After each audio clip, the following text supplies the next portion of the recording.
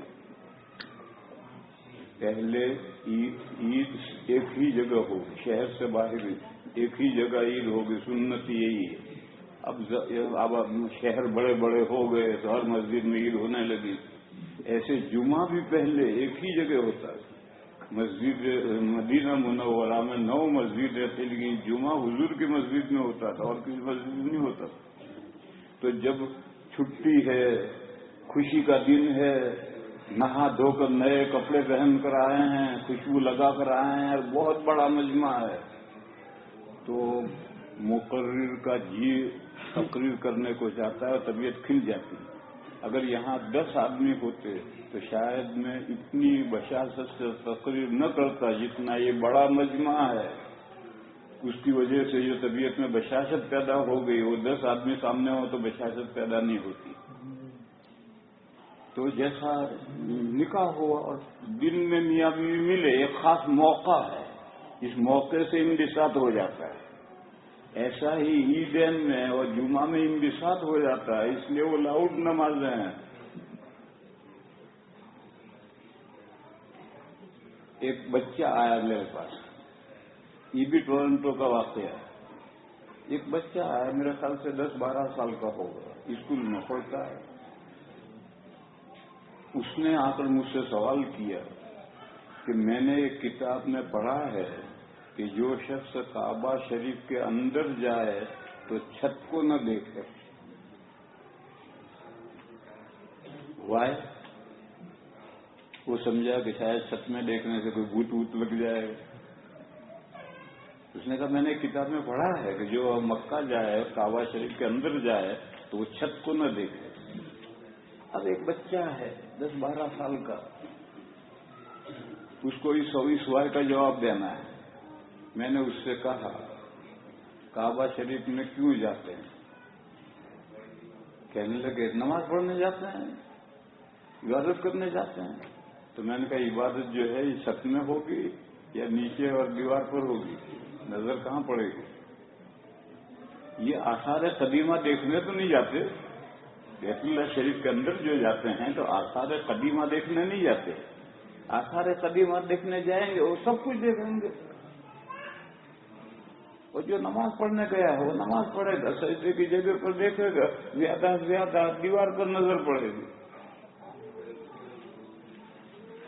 کہنے لگے سمجھ میں آ گیا مجھے۔ تو میں نے اس سے سمجھایا کہ کعبہ میں کوئی آثار قدیمہ تھوڑی یونیک عجیب چیز ہے۔ آثار قدیمہ دیکھنے کے لیے بیت اللہ میں تھوڑے جاتے ہیں، عبادت کرتے ہیں، نماز پڑھنے جاتے ہیں۔ تو جب نیت باندھے گا تو زمین پر نظر پڑے گی، اور سامنے دیوار پر بھی نظر پڑے گی، چھت دیکھنے کی کیا ضرورت ہے؟ اس لیے منع کیا ہے کہ کعبہ شریف کے اندر آثار قدیمہ دیکھنے مت جاؤ، کہ کعبہ کی دیواریں کیسی ہیں، چھت کیسی ہے، کائے کی بنی ہوئی ہے، یہ سب دیکھنے کے لیے کعبہ میں مت جاؤ، کعبہ میں عبادت کرنے کے لیے جاؤ۔ اب یہ اس بچے کی پوزیشن دیکھ کر کے میں نے ایک بات بتائی، اسے سمجھ میں اس کے آ گئی۔ میں کہہ یہ رہا ہوں کہ ہر وائے کا جواب ہر عالم نہیں دے سکتا، مگر ہے ہر حکم کی حکمت اور علت اس کی موجود ہے، قرآن و حدیث اور فقہ میں ہے، اور بزرگوں نے اس پر کتابیں لکھ دی ہیں، مگر وہ ہر عالم نہیں بتا سکتا۔ لہذا شریعت کے حکم پر عمل، یہ دیکھو قرآن میں حکم ہے یا نہیں، حدیث میں حکم ہے یا نہیں، قرآن و حدیث میں سے فقہا نے فقہ نکال کر فقہ مرتب کی ہے یا نہیں، ان 3 میں ہے تو عمل کرنے کے لیے کافی ہے۔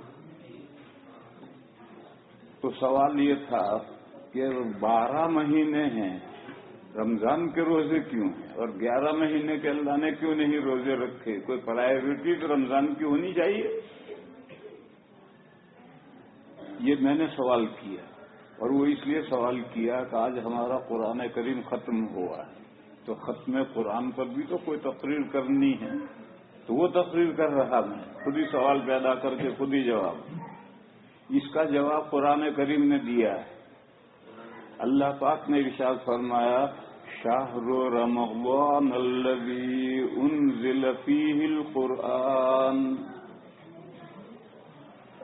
رمضان کا مہینہ وہ مہینہ ہے جس میں قرآن اتارا گیا، اور جیسے ہمارے ہندوستان کو، انڈیا کو فلاں تاریخ میں آزادی ملی، باقی پاکستان کو اس کی دوسری تاریخ میں آزادی ملی، تو وہ انڈیا اور پاکستان والے فنکشن مناتے ہیں۔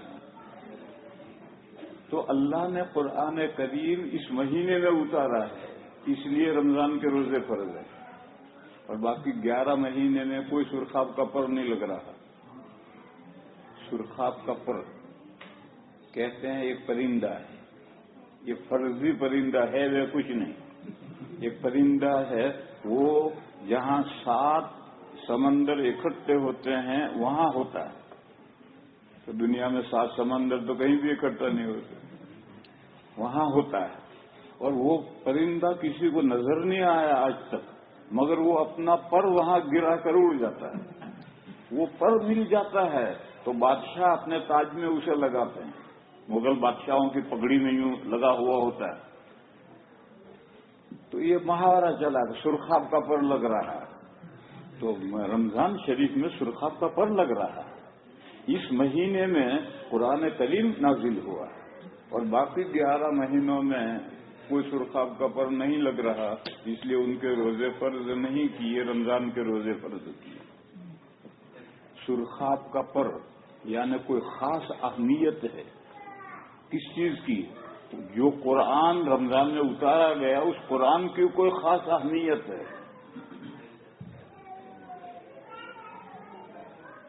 وہ قرآن کریم کی کیا اہمیت؟ جیسے کہ انڈیا کو آزادی ملی تو آزادی کی کوئی اہمیت ہے، پاکستان کو آزادی ملی تو آزادی کی کوئی اہمیت ہے۔ تو اس مہینے میں قرآن اتارا گیا تو قرآن کی کوئی اہمیت ہے، جب بھی رمضان کے اندر فضیلت پیدا ہوگی۔ وہ اہمیت قرآن کریم نے بیان کی کہ قرآن کی 3 اہمیتیں: شہر رمضان الذی انزل فیہ القرآن ھدی للناس وبینات من الھدی والفرقان۔ فرمایا ایک اہمیت تو یہ ہے کہ یہ سارے تمام انسانوں کے لیے گائیڈ بک ہے۔ ھدی للناس، جیسے تمہاری جی پی یو ہوتا ہے گاڑی میں، تو یہ نکالا گیا ہے، سبھی انسان استعمال کرتے ہیں اسے۔ تو یہ قرآن کریم تمام انسانوں کے لیے گائیڈ بک ہے، رہنما کتاب ہے، ہدایت کی کتاب ہے، راستہ دکھانے کے لیے۔ کون سا راستہ؟ آپ جی پی او میں جو کوئی ٹائپ کرتے ہیں وہاں خالہ لے جاتی ہے، جو کچھ آپ ٹائپ کرتے ہو خالہ وہیں لے جاتی ہے۔ اسی طریقے پر میرے بھائیوں سمجھو، یہ دنیا بھول بھلیاں ہے، یہاں بے شمار راہیں ہیں، ان راہوں میں سے صرف ایک راہ اللہ تک پہنچتی ہے، اور وہ اسٹریٹ ہے، اور اس کے علاوہ جتنی راہیں ہیں وہ ٹیڑھی میڑھی ہیں اور اللہ تک نہیں پہنچتی۔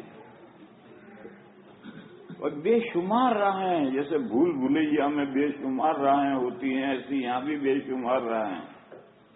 قرآن کریم میں ہے وَأَنَّ هَذَا صِرَاطِي مُسْتَقِيمًا فَاتَّبِعُوهُ وَلَا تَتَّبِعُوا السُّبُلَ فَتَفَرَّقَ بِكُمْ عَنْ سَبِيلِهِ۔ اللہ نے فرمایا یہ یعنی قرآن کریم جو بیان کرتا ہے یہ میرا راستہ ہے اسٹریٹ، اللہ تک پہنچنے کا بس ایک ہی راستہ ہے جو قرآن کریم نے بیان کیا ہے، اور وہ بالکل سیدھا ہے، لہذا اس کا فالو کرو۔ وَأَنَّ هَذَا صِرَاطِي مُسْتَقِيمًا فَاتَّبِعُوهُ، اس میرے بتلائے ہوئے اس راستے کے علاوہ دوسرے بہت سارے راستے ہیں، ان کا فالو مت کرو، ان پر مت چلو۔ وَلَا تَتَّبِعُوا السُّبُلَ، دوسری راہوں پر مت چلو۔ فَتَفَرَّقَ بِكُمْ عَنْ سَبِيلِهِ، دوسری راہوں پر چلو گے تو وہ تمہیں اللہ کے راستے سے کہیں اور لے جائیں گے، جدا کر دیں گے۔ ایک بڑا خوش آئین نظریہ ہے کہ دنیا میں جتنے ریلیجن ہیں سب اللہ تک پہنچنے کی کوشش ہے، کوئی